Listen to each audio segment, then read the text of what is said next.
కేదార్నాథ్ ఆలయాన్ని ఒక బండరాయి రక్షించిందంటే మీరు నమ్ముతారా? ఈ వీడియోలో తెలుసుకుందాం. 400 సంవత్సరాల క్రితం మంచు క్రింద ఉన్నా కూడా ఈ రాయిలో ఎటువంటి మార్పు లేదు. అరుదైన రాయి కూడా. గుడిలోని ఈ బలమైన రాళ్లను ఎలాంటి సున్నం ఉపయోగించకుండా యాస్టర్ పద్ధతిలో అతికించారు. అందువల్ల ఆ గుడి ఉష్ణోగ్రతల ప్రభావం లేకుండా ఇప్పటికీ అలాగే ఉంటుంది. కేదార్నాథ్ ఆలయం 2013లో వరదల సమయంలో కూడా ఈ గుడిని నమ్ముకుని ఆ ప్రాంతంలో ఉన్న ప్రజలందరూ బ్రతికారు.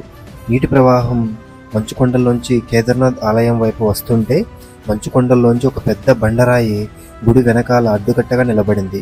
ఆ నీటి ప్రవాహాన్ని ఇరువైపులా మళ్లించింది.